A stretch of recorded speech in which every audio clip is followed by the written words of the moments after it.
Hello guys, welcome back to our channel డోలావైట్ vlogs. ఈరోజు మనం అయితే టీ నగర్ వెళ్ళిపోతున్నాం అనమాట. మనం ప్రస్తుతానికి బస్ ఎక్కాం. ఇక్కడ సిటీ బస్ అనమాట. ఇక్కడ నుంచి లోకల్ ట్రైన్ స్టేషన్ దగ్గర దిగుతాం. అక్కడి నుంచి మనం టీ నగర్కి వెళ్తాం. టీ నగర్ అంటే మనం బాంబలంలో దిగాలి. మనం తాంబరం స్టేషన్లో అయితే ఎక్కుతాం అనమాట. సో మేము లోకల్ ట్రైన్ ఎందుకు చూస్ చేసుకున్నాం అంటే జస్ట్ 5 రూపీస్ టికెట్ మనిషికి. పైగా మీకు ఇక్కడ ఉన్న ట్రాఫిక్ ఇది తొందరగా అయితే స్పీడ్గా అయితే వెళ్ళిపోవచ్చు.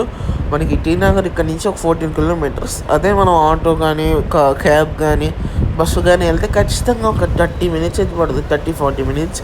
ఇక 10 మినిట్స్లో వెళ్ళిపోవచ్చు. చాలా స్పీడ్గా అయితే వెళ్తుంది అనమాట. ఇదిగోండి ట్రైన్ ఇదే. చాలామంది అయితే ఉంటారు, ఫుల్గా ఉంటుంది. ఇక్కడ లోకల్గా అందరూ తిరుగుతూ ఉంటారు కాబట్టి అసలు బెస్ట్ ఆప్షన్ అని చెప్పొచ్చు. తక్కువ బడ్జెట్లో తొందరగా అయితే వెళ్ళిపోవచ్చు ఎక్కడికైనా మీరు. ఇంకా చెన్నైలో తెలిసిన విషయమేగా, ఆటో వాళ్ళని అడిగితే అసలు ర్యాపిడోలో అది చూపిస్తే వాళ్ళు చెప్పే రేట్ ఇంకోటి ఉంటుంది.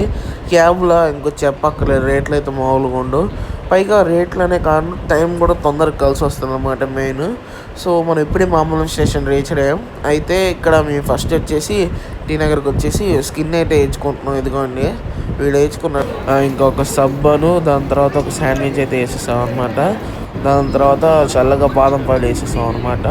ఇంకా ఒక స్టోర్కి వస్తే ఇక్కడ 50 రూపీస్ బిర్యానీ అన్నాడు, ఇది కూడా వేసాం.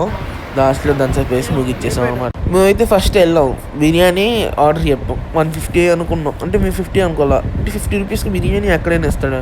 టేస్ట్ కూడా చూస్తే అసలు అదిరిపోయింది. మాకు అర్థం కాలేదు 50 రూపీస్కి ఎవటర్ బిర్యానీ ఇస్తుంది మనకి ఈ రోజుల్లో అని. బట్ ఎక్సలెంట్గా అయితే ఉందన్నమాట బిర్యానీ. ఇంకా మన ఛానల్ని సబ్స్క్రైబ్ చేసుకోండి చెప్తాను.